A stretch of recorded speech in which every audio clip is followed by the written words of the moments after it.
GameRanks presents the top 10 new PlayStation 4 games of 2016. These are our most anticipated, so let's get right into it, starting off with number 10.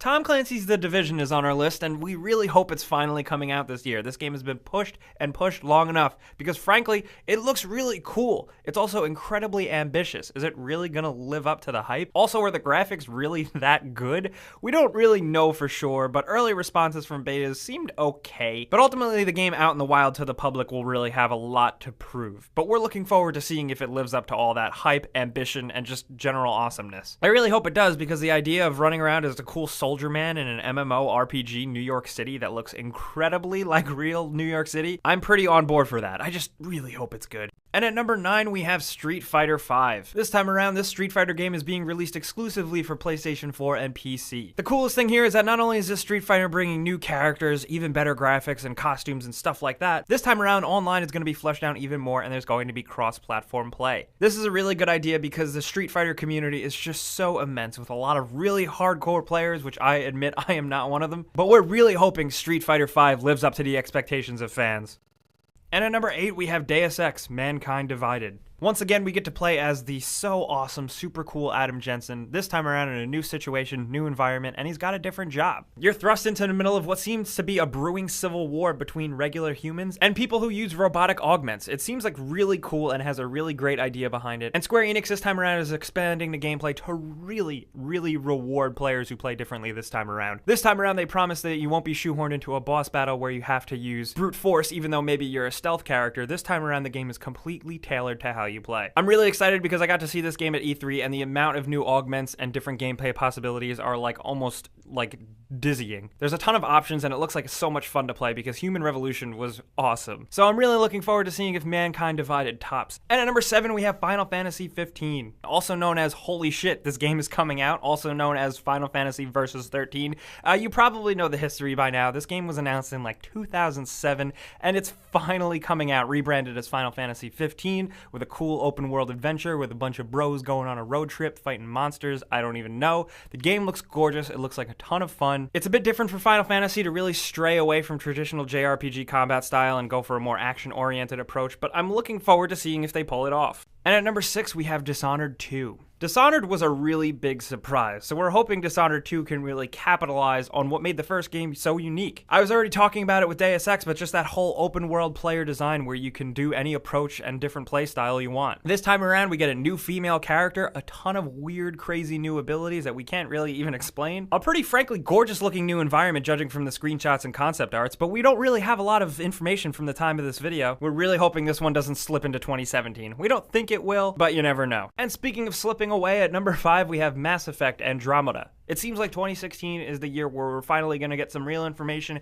and hopefully a 2016 release date from this follow-up to Mass Effect 3. That being said, the developers aren't considering this an actual Mass Effect 4 because it's a completely new story in a different timeline many years after the original trilogy with all new characters. That being said, myself and many other fans are super pumped just because the Mass Effect universe is just a great sci-fi universe. I'm really excited to see where things go this time around because we're getting a completely new and fresh player character. Shepard was awesome and totally legendary, but I think sometimes it's time to move on. At the time of making this video, we still don't have a lot to go on with Mass Effect Andromeda, but that's kind of really exciting. There's a big mystery behind it, and we can't wait to see it be revealed.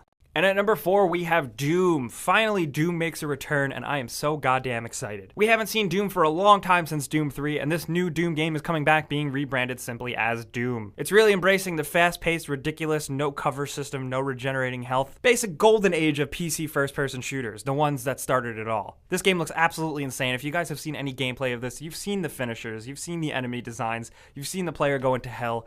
It looks so awesome and so crazy, and I'm really excited. Of course, this new Doom is a multi-platform game, but we're just really excited about it in general. And at number 3, we have No Man's Sky. 2016 is finally going to be the year that we see this game that I'm going to admit I feel like they showed off way too early. And honestly, I think they were still figuring out what it really is. But hopefully once it releases, it's awesome. For those of you that don't know, this is that open world, open-ended, procedurally generated game where you hop in a spaceship and fly around and explore procedurally generated galaxies and worlds. Myself personally, since this seems like more of an exploration game than a actual quest or action game, I'm really hoping to step it up. They add this to the PlayStation PlayStation VR roster, because jumping in a spaceship and flying around in VR could be really cool, and I think that could be their ace up their sleeve, but time will tell. And at number 2, we have Horizon Zero Dawn. This game being developed by Guerrilla Games, the makers of Killzone, it seems like it's going to be a big PlayStation 4 exclusive. It's an action RPG set in a world where the main character is a primitive native person fighting against animals that are actually robots. So it's kind of almost like a reverse type of thing, with robotics taking over the natural wildlife, which is just such a cool concept, and the gameplay of this game so far looks pretty bananas. There's a lot of planning, strategy, using your bow and arrow thing, and setting traps, and it all seems like it works very well, especially when you're fighting the bigger monsters. It reminds me of a lot of other games where you fight bigger monsters, like, honestly, Monster Hunter, or even a little bit of Shadow of the Colossus. Judging from the debut and the treatment of this game, it seems like Sony is really excited for this game, and honestly, it's kind of rubbing off on me too. Horizon Zero Dawn looks great. And at number 1, speaking of things that Sony is really excited about, and I know I am too, Uncharted 4: A Thief's End. We've been getting snippets of this game for a while, and in 2016, we finally get to play it. This apparently seemingly end to the Uncharted series looks insane. By looking insane, I'm talking, of course, the graphics are absolutely gorgeous and incredible, and there's just so much going on and so much detail, but I'm talking about insane the situation. Things this time around seem really dire for our hero Nathan Drake, and I can't wait to see if he gets out of it. Not to mention he's also got his brother this time around being voiced by the wonderful Troy Baker. It's kind of just like a big marriage of awesome things. Great voice actors in video games, one of the best PlayStation franchises ever, and one of the best studios behind it. Uncharted 4 is shaping up and seems like it has the potential to be one of the best action shooter platformer third-person-y type games. And I'm really hoping it lives up to it, because for me, nothing was better than Uncharted 2. But I'm willing to have my mind changed with that, so Uncharted 4, I really hope you do it. So guys, those were our 10 most anticipated PlayStation 4 games of 2016, but we got a couple more that we couldn't exactly squeeze into our top 10.